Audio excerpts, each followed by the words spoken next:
कोई भी एग्जाम जब आप देखोगे ना तो sentence improvement, fill in the blanks या एरर डिटेक्शन से रिलेटेड क्वेश्चंस ऐसे ही मिलते हैं। और कई बार स्टूडेंट्स इस बात को लेकर बहुत परेशान होते हैं कि उनकी एरर डिटेक्शन बहुत वीक है, नहीं कर पाते हैं एरर डिटेक्ट, सेंटेंस इंप्रूवमेंट में दिक्कत आती है या फिल इन द ब्लैंक्स में दिक्कत आती है। तो जो क्रंची मटेरियल है, जो स्पेसिफिक मटेरियल है, वो शायद आपसे दूर रहता है। जैसे ये कहने को बड़ा आसान है, लेटस अगर है तो इसका क्वेश्चन टैग क्या बनेगा, सेल बी। लेटस को आप ऐसे भी लिख सकते हो। तो जब भी लेटस आएगा तो केवल और केवल आपको टैग के रूप में आप सेल वी का यूज करोगे। इसके अलावा अगर लेट हिम है, लेट हर है, लेट देम है या लेट के साथ कोई भी प्रोनाउन है सेल बी को छोड़कर, तो फिर आपका टैग बिल्यू बनेगा। फिर ये आपका कॉमन इंपरेटिव सेंटेंस में चला जाए। अब देखो एग्जांपल, लेट्स लिखा है लेकिन डोंट बना दिया तो ये गलत है। अगर हम let's go to the party करेंगे तो ये वाला फिर आपका सही हो जाएगा। इस तरह के क्वेश्चंस पूछे जाएंगे, गलत भी होते हैं। एक और क्वेश्चन जो देखो बड़े बड़े एग्जाम्स में पूछा जाता है, आपके एग्जाम का ही question, some words are negative in meaning. कुछ शब्द ऐसे होते हैं जो मीनिंग जिनका नेगेटिव होता है, आपको वो पॉजिटिव लगेंगे, लेकिन सही मायने में उनका मीनिंग नेगेटिव होता है। अब अगर उनका नेगेटिव मीनिंग है तो इनको क्या करना है, 2-3 तरह से क्वेश्चन पूछे जाते हैं। अभी बताता हूँ कौन से वर्ड है ये। हार्डली है, स्कैर्सली है, सेल्डम है, रेयरली है, वेयरली है।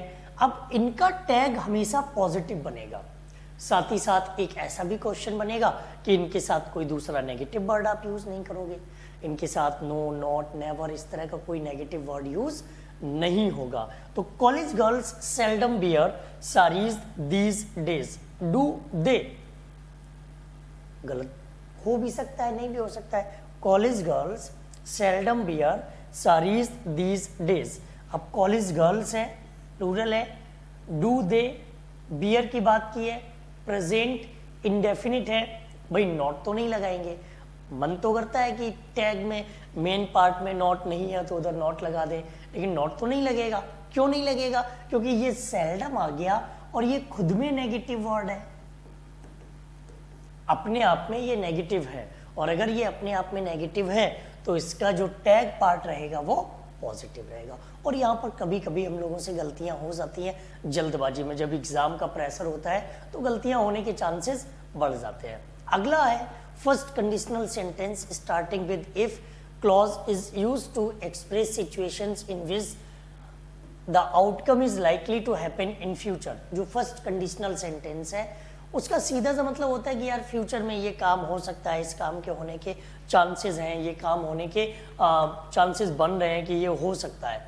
तो देखो, और इसमें क्या होता है कि इफ क्लॉज में प्रेजेंट इंडेफिनिट टेंस, जिसे आप डिपेंडेंट क्लॉज कहते हैं, और मेन क्लॉज में विल, शैल, कैन, मे के साथ वर्ब की फर्स्ट फॉर्म आती है। एक क्वेश्चन आपके सामने, if I join a software company I am getting a good deal of experience. अब इसमें देखो क्या गलती आपको नजर आ रही है।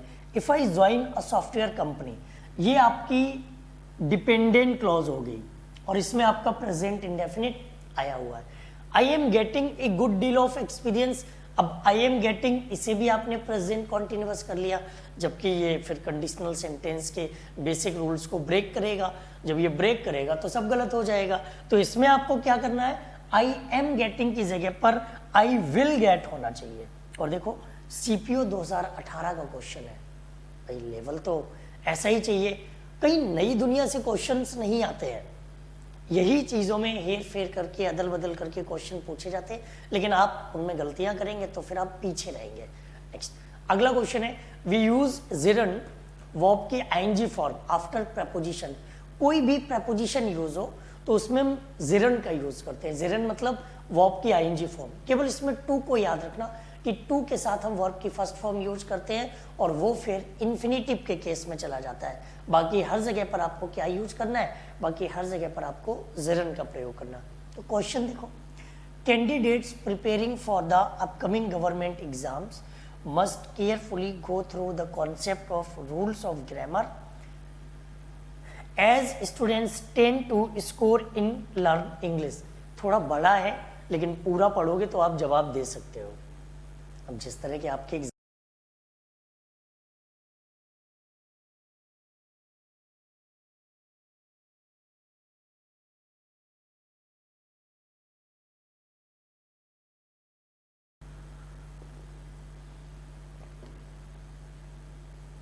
अब देखो, इन प्रपोजिशन आया लेकिन लर्न का यूज किया है, जबकि प्रपोजिशन के बाद वर्ब की फर्स्ट फॉर्म नहीं आती है, वर्ब की आईएनजी फॉर्म आती है, और यहाँ पर क्या होना चाहिए था, लर्निंग। और ये आपको एकदम चौकन्ना रहना पड़ेगा जब भी आप कोई क्वेश्चन सॉल्व कर रहे हो, तो इन चीजों को दिमाग में रखो कि इस तरह की गलतियां पॉसिबल है, कॉमन गलतियां होती हैं ये।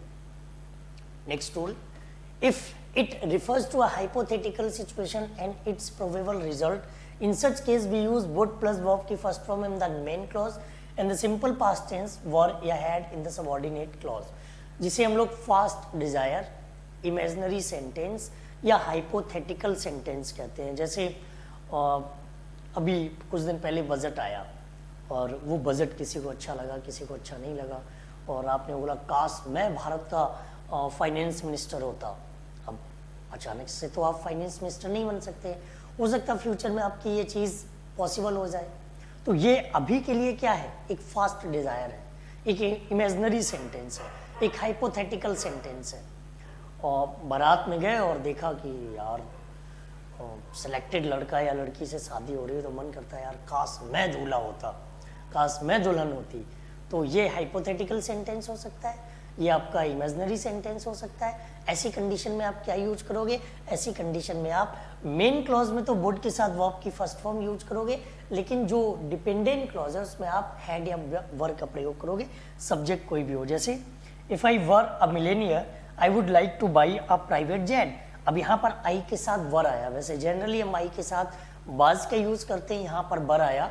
रीजन बिहाइंड दैट, क्योंकि हमने यहाँ पर ये कहा कि अगर मैं मिलेनियर बन जाऊं तो मैं एक प्राइवेट जेट खरीद लूंगा।